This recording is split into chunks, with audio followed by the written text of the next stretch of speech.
Again in class 10th physics in the chapter light reflection and refraction. Okay, now in our previous video we studied the topic refraction of light, okay, and some natural phenomenon which is happened due to refraction of light. Okay, one important thing is that when the refraction will occur when a light travel from one medium to different medium, or we can say that when a light travel from rare medium to denser medium or denser to rare. Okay, one important thing is that if the light ray travel from denser rare medium to denser, it bends towards normal after reflection. ये diagram आप याद रखेंगे. And second, when ray travel from denser to rare medium, it bends away from the normal. ठीक है, यही concept जो है वो refraction through a glass slab इसमें यूज़ होगा. देखिए, ये ग्लास स्लैब है, एक रेक्टेंगुलर ग्लास स्लैब होती है. ठीक है, यहाँ से जो भी रेज आती है वो ये पॉइंट ऑफ इंसिडेंट हो गया. ठीक है, हमने एक नॉर्मल यहाँ पे बनाया इस तरीके से. ये नॉर्मल के साथ में एंगल आई जो है वो बना रहा है. ठीक है, इस रे को ऐसा सीधे सीधे आना था, लेकिन यहाँ पर मीडियम चेंज हुआ है तो ये थोड़ी सी क्या हुई है, बेंड हो गई है. ऊपर रेयर मीडियम था, नीचे डेंसर मीडियम था, तो क्या होगा, जब भी रे रेयर मीडियम से डेंसर मीडियम में आएगी ये नॉर्मल की तरफ बेंड हो जाएगी. फिर इधर हमने मान लिया कि यहाँ पर एंगल जो है वो क्या है, ये R1 है. ठीक है, रिफ्रैक्शन एंगल R1.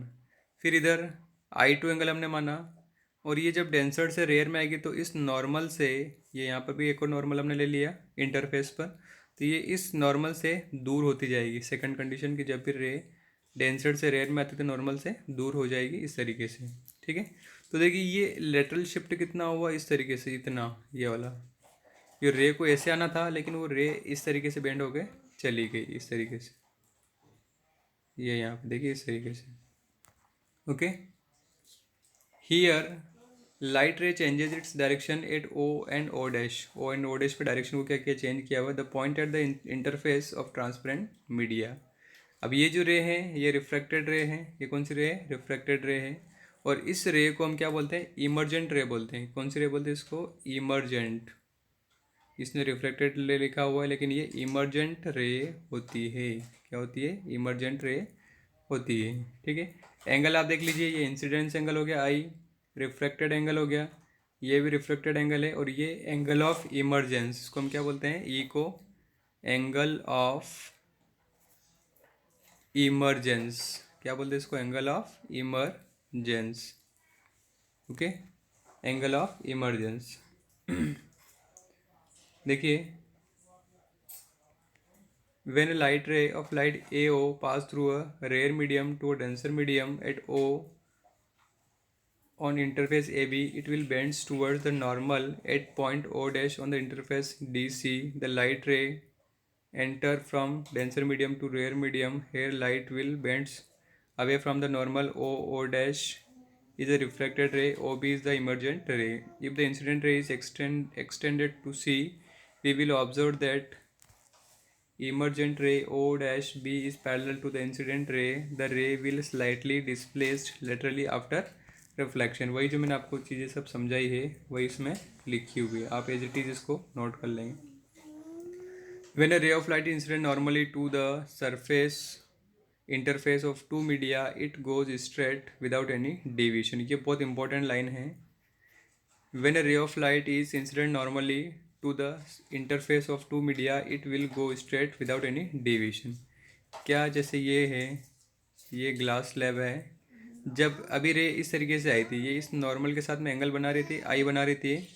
लेकिन अगर मान लीजिए ये रे बिल्कुल इस तरीके से नॉर्मली अगर आए, या नॉर्मली इस तरीके से अगर आए, ठीक है, तो ये बिना डेविएट हुए सीधे पास हो जाएगी in different medium. Okay, now law of reflection of light, दो लॉ इंपॉर्टेंट है वो आपको याद रखना है. What is the incident ray, refracted ray and normal to the interface of two transparent media at the point of incidence all lie in the same plane. जैसे law of reflection आपने पढ़ा था वैसे ही यहाँ पर भी वही है, इंसिडेंट रे क्या है देखिए, ये इंसिडेंट रे है इस नॉर्मल के साथ में, इंसिडेंट रे, रिफ्रैक्टेड रे, ये रिफ्रैक्टेड रे हो गई, एंड नॉर्मल, ये नॉर्मल, तीनों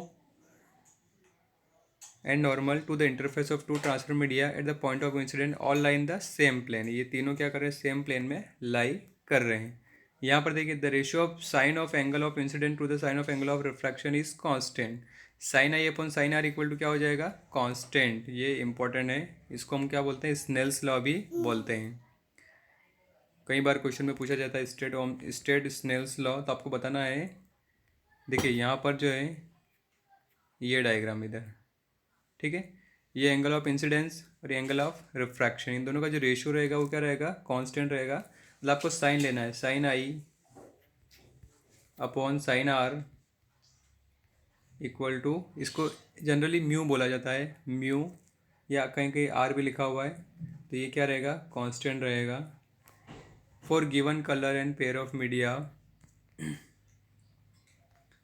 for given color and pair of media, this law is known as Snell's law. Constant n is the refractive index of given pair of media. It is the refractive index of second media with respect to the first media, और इसी को हम क्या बोलते हैं, refractive index. देखिए sine i upon sine r equal to क्या हो जाएगा, n2 अपॉन n1 या n21, where 2 is for second medium and 1 is for the first medium, ठीक है।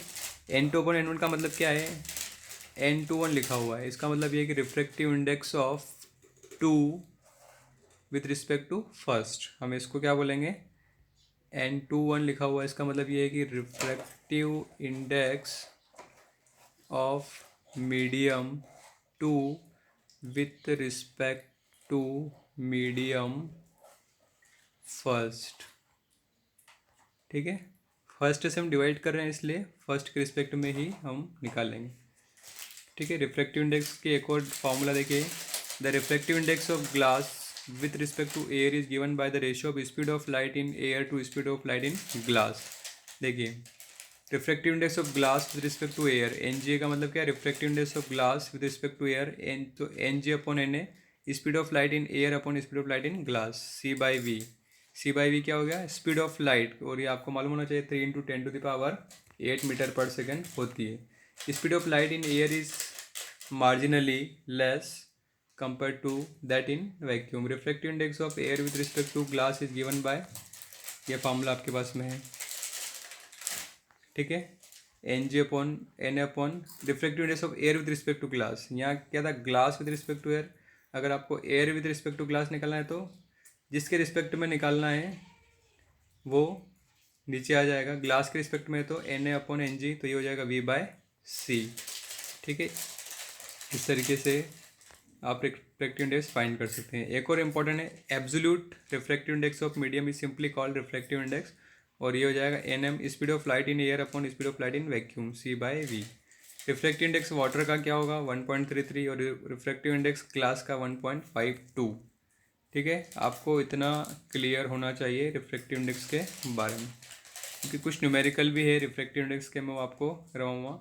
ये नोट्स आप जो है कंप्लीट बना लें, refractive index through refraction through a glass slab, important है ये, ओके।